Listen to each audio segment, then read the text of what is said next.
오늘은 전체 주식시장 그리고 개별 주식의 기대 수익률을 어떻게 추정할 수 있는지 알아보도록 하겠습니다. 먼저 수익의 원천에 대해서 알아야 되는데요. 모든 투자의 수익률은 위험을 짊어지는 것에 대한 대가에 해당하는 프리미엄을 얻는 겁니다. 그래서 내가 투자하는 곳이 어떤 위험을 가지고 있는지 위험 대비 보상이 적절한지 판단하는 게 중요한데요. 투자 수익률의 원천을 분해해 보면은 다음과 같습니다. 모든 수익률의 기본이 되는 거는 이 무위험 수익률이라고 할 수 있고, 이거 같은 경우는 기준금리 혹은 은행 예금금리로 계산을 할 수가 있겠죠. 그리고 모든 투자의 수익률은 이 무위험 투자보다 얼마나 위험한가에 대한 보상에 따른 수익이라고 보시면 되겠습니다. 그 위에 쌓이는 게 마켓 리스크 프리미엄, 내가 지금 어떤 시장에 투자하고 있느냐에 따른 수익률인데요. ERP는 에쿼티 리스크 프리미엄으로서 주식시장에 투자함으로써 얻는 위험 대비 수익을 말하고, BRP는 본드 리스크 프리미엄, 그러니까 채권 시장에 투자함으로써 얻는 수익률, CRP는 크레딧 리스크 프리미엄, 채권 중에서도 부도 위험이 있는 신용 채권에 투자함으로써 얻는 수익률입니다. CMP 같은 경우는 커머디티 마켓 프리미엄으로서 원자재 시장에 투자함으로써 얻는 수익률입니다. 그리고 그 위에 쌓이는 거는 얼터너티브 리스크 프리미엄 혹은 스타일 프리미엄, 팩터 프리미엄이라고 얘기를 하죠. 밸류 프리미엄, 모멘텀 프리미엄, 캐리 프리미엄, 디펜시브 프리미엄, 이렇게 스타일별 프리미엄을 얻을 수도 있습니다. 그리고 이런 것들로 설명되지 않는 게 매니저 고유의 알파라고 할 수가 있겠죠. 사이드에 있는 일리퀴드 같은 경우는 비유동성 프리미엄으로서, 예를 들면 유동성이 낮은 소형주에 투자하거나 아니면 비상장 주식에 투자함으로써 얻을 수 있는 추가 프리미엄이 해당하겠죠. 보이시는 그래프는 1926년부터 최근까지 각 자산들에 투자했을 때의 누적 수익률을 나타내는데요. 확실히 S&P 500, 그러니까 주식에 투자했을 때 수익률이 가장 크죠. 왜냐하면 주식이 다른 자산들 대비 가장 위험이 높으니까 가장 높은 수익률을 기록해야 되는 거고, 두 번째로는 BAA 코퍼레이트, BAA 등급의 회사채에 투자하는 수익률입니다. 그리고 세 번째는 골드, 즉 금에 투자할 때의 수익률이고, 네 번째는 T본드, 미국 정부채에 투자할 때의 수익률입니다. 그리고 리얼 에스테이트 같은 경우는 부동산에 투자할 때의 수익률이고, 가장 낮은 게 3months T빌, 단기채에 투자할 때가 위험이 가장 작으니까 실현되는 수익률도 가장 낮다고 볼 수가 있겠죠. 여기서 X축은 변동성으로 나타난 위험, 그리고 Y축은 수익률에 해당하는 건데, 보시면은 위험이 큰 만큼 수익률이 높아지는 거를 알 수가 있죠. S&P 500이 위험이 크니까 다른 자산군 대비 수익률이 높다는 것을 알 수 있고, 골드, 즉 원자재 같은 경우는 위험은 가장 높지만 수익률은 그거에 미치지 못하죠. 그렇기 때문에 이렇게 원자재에 투자하는 거는 리스크 프리미엄이 아니라 단순하게 마켓 프리미엄이라고 얘기를 하는 겁니다. 일반적으로 원자재의 수익률은 리스크에 대한 보상이기보다는 인플레이션 해지 정도의 수익률을 제공한다라고 알려져 있죠. 회사채와 미국 장기채를 비교해 보면은 회사채가 오히려 변동성은 약간 낮지만 수익률은 더 높은, 더 효율적인 투자 대상이라는 것도 알 수 있고, 단기채 같은 경우는 위험도 가장 낮고 수익률도 가장 낮은 투자 대상이라는 걸 알 수 있죠. 이걸 통해서 하이 리스크 하이 리턴, 위험이 높은 자산에 투자하면은 그거에 해당하는 수익률이라는 보상을 받는다라는 거를 알 수가 있죠. 그렇다면 주식시장에 투자했을 때의 수익률은 얼마나 될까를 한번 살펴볼게요. 미국, 전 세계에서 미국을 제외한 거, 전 세계, 선진국, 신흥국의 1900년부터 2020년까지의 수익률이 나타나 있습니다. 토탈 에쿼티 리턴은 총 수익률을 나타낸 것으로서 대략 8%에서 10% 정도의 수익률을 기록했다라는 걸 알 수 있고, 리얼 에쿼티 리턴은 토탈 리턴에서 인플레이션을 뺀 겁니다. 그러니까 실질 수익률에 해당하는 거겠죠.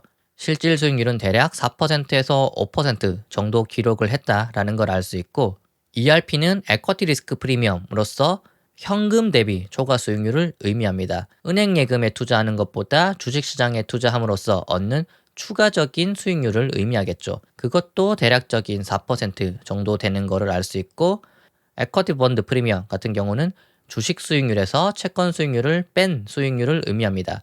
그러니까 채권 대비 주식이 얼마나 더 수익률이 좋았냐라는 거를 의미하겠죠. 그러면 주식의 기대 수익률을 추정하기 위해서 다음과 같이 수식을 분해해 보도록 하겠습니다. 주식뿐만 아니라 모든 자산의 투자 수익률은 다음과 같이 분해가 가능한데요. R 같은 경우는 리턴, 그러니까 수익률에 해당하는 거겠죠. 다음 기회 수익률은 price of T, 지금 시점에 투자를 했을 때 이 부분 같은 경우는 가격이 오르는 거에 해당하는 거고, 이 부분 같은 경우는 다음 기회에 발생하는 배당에 해당하는 부분이겠죠.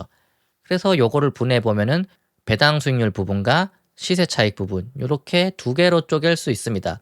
주식에 투자했을 때 배당을 받기도 하고 주가가 올라서 수익률이 얻어지기도 하잖아요. 그리고 앞서 나온 수식은 다음과 같이 추가적으로 분해를 해볼 수도 있습니다.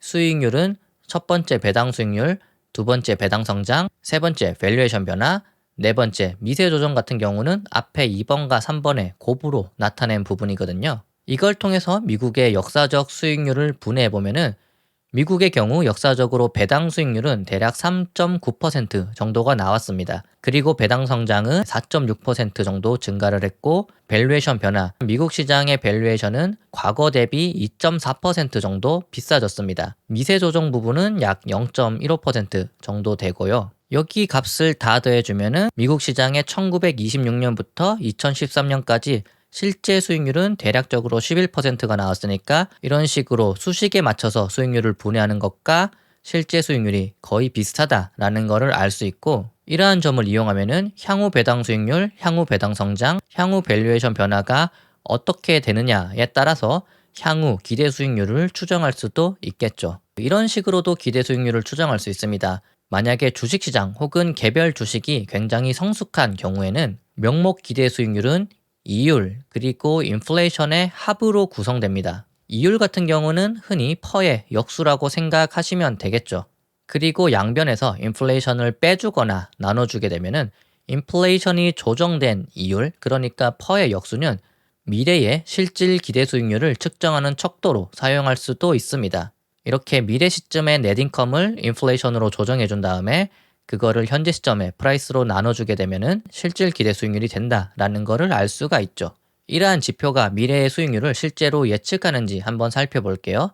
노벨상 수상자로 유명한 로버트 슐러 교수가 만든 케이프 지표라는 게 있습니다. 일반적인 퍼는 프라이스 나누기 어닝으로 계산되죠. 케이프 지표 같은 경우는 분자 부분에는 현재 시장 가격을 그대로 사용하지만 분모 부분에는 단순하게 어닝즈를 쓰는 게 아니라 과거 10년치 수익을 인플레이션으로 조정한 후에 평균을 구해줍니다. 인플레이션이 조정된 수익 혹은 이익이라고 볼 수가 있겠죠. 그리고 이 케이프의 역수를 취해주게 되면은 그게 경기 조정 이율이 되고, 이게 실질 기대 수익률을 측정하는 값이 된다라고 볼 수가 있겠습니다.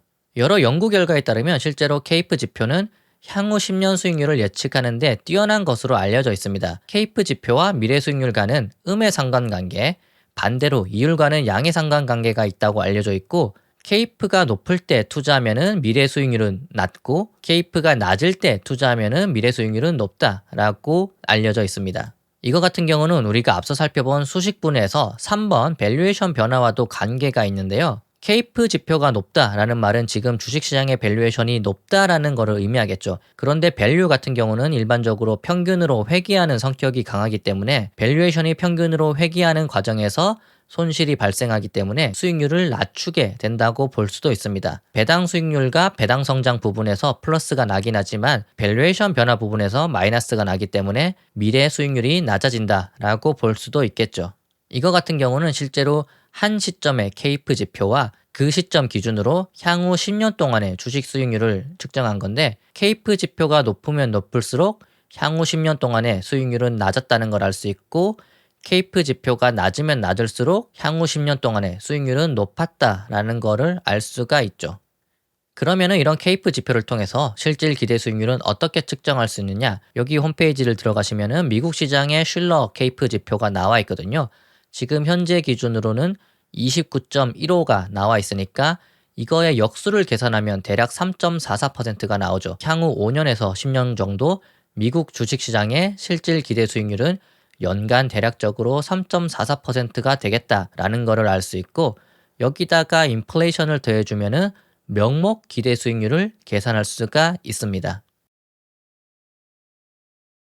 전체 주식시장의 수익률은 어떻게 추정하는지 알았으니까 이제 개별 주식의 기대 수익률은 어떻게 측정하는지 알아봐야 되겠죠. 포트폴리오의 총 위험은 크게 체계적 위험이랑 비체계적 위험으로 나눌 수가 있습니다. 여기서 X축은 포트폴리오 내 주식 숫자를 의미하고 Y축은 포트폴리오의 총 위험을 나타냅니다. 주황색으로 나타낸 부분이 포트폴리오의 총 위험을 나타내고 여기 unsystematic risk가 비체계적 위험, systematic risk가 체계적 위험을 나타냅니다. 보시다시피 종목 수가 늘어나면 늘어날수록 비체계적 위험은 점점점 줄어들고 체계적 위험은 고정되어 있다라는 걸 알 수 있죠. 그리고 포트폴리오 내 대략적으로 20개에서 30종목 투자를 하면은 이런 비체계적 위험은 모두 사라진다라고 알려져 있죠. 체계적 위험 같은 경우는 총 위험 중에서 분산이 불가능한 위험으로서 거시 경제 변수에 기인해서 모든 위험 자산에 영향을 미치는 겁니다. 반면 비체계적 위험 같은 경우는 개별 기업이 직면하는 위험으로서 다른 기업과는 상관없이 특정 기업에만 독립적으로 영향을 미치는 고유 위험입니다. 그리고 이런 비체계적 위험 같은 경우는 분산 투자, 제가 말씀드렸다시피 20개에서 30개 종목 혹은 그 이상 투자하게 되면은 제거를 할 수가 있는 위험입니다. 비체계적 위험은 분산 투자를 통해서 제거가 가능한 부분이기 때문에 시장에서는 이거에 대한 보상을 해줄 필요가 없습니다. 따라서 개별 주식의 수익률은 체계적 위험에 대해서만 보상을 해줍니다.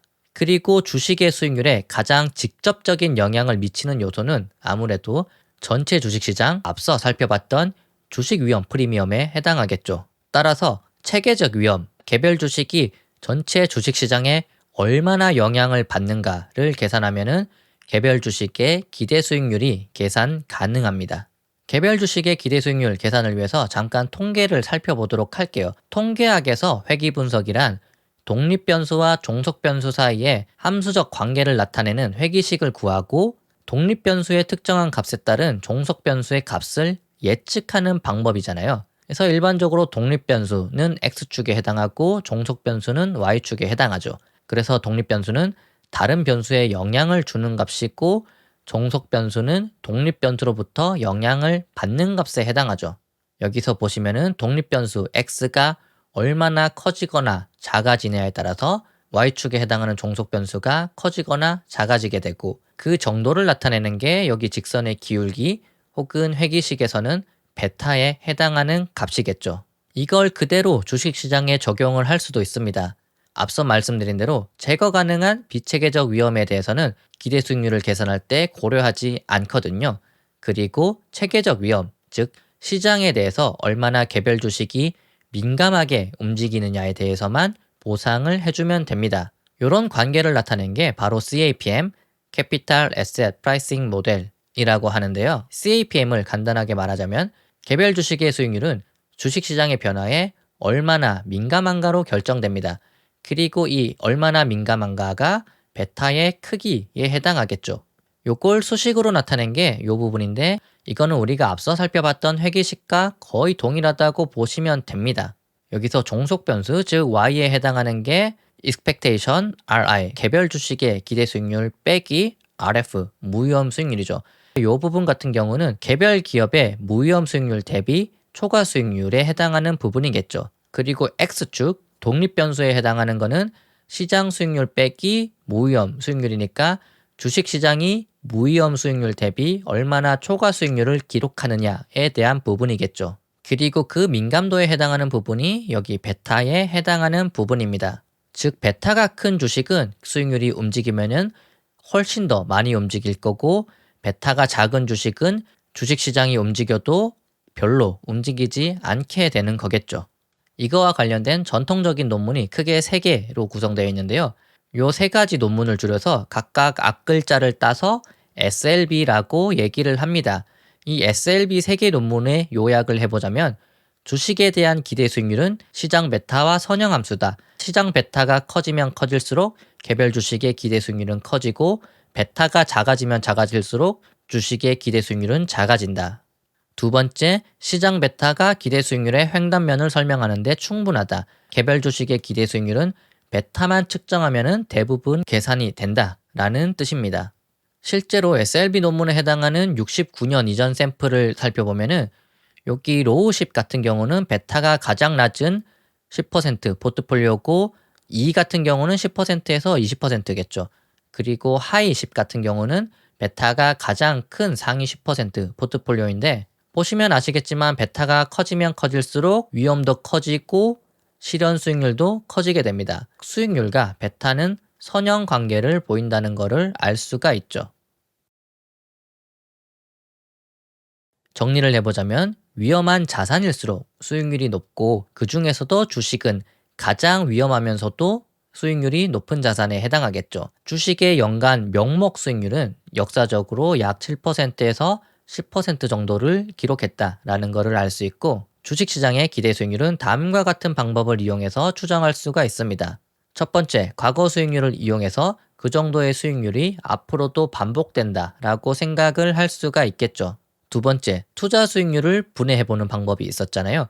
여기서 총 4가지 부분으로 분해할 수 있었고 이 4가지 부분이 미래에 어떻게 바뀌느냐에 따라서 미래의 기대 수익률을 추정할 수가 있겠죠. 세 번째, 시장의 이율, 케이프의 역수를 통해서도 계산을 할 수가 있죠. 여러 연구 결과에 따르면 케이프 지표는 향후 수익률 예측력이 뛰어나다고 알려져 있으니까 이러한 지표를 이용할 수도 있겠죠. 그리고 개별 주식의 기대 수익률은 다음과 같이 계산을 할 수 있죠. 포트폴리오의 총 위험은 크게 체계적 위험과 비체계적 위험으로 나눌 수 있고 비체계적 위험은 분산 투자를 통해서 제거가 가능하니까 체계적 위험에 대해서만 보상을 해주면 되죠. 이 체계적 위험은 개별 주식이 전체 주식시장에 얼마나 민감하게 반응하냐고 이거는 회귀 분석에서 베타를 통해 계산을 할 수가 있죠. 이 베타를 계산하는 모델이 CAPM이고 CAPM은 이런 식으로 계산을 할 수가 있죠. Y축에는 개별 주식의 초과 수익률, X축에는 주식시장의 초과 수익률이고 요거를 회귀식에 넣으면은 베타가 계산되게 됩니다. 그리고 실제로 69년 이전 기간을 살펴보면은 수익률과 베타는 선형 관계를 보인다. 그러니까 베타가 크면 클수록 수익률이 높고 베타가 낮으면 낮을수록 수익률이 낮다라는 거를 실제로 확인할 수가 있습니다.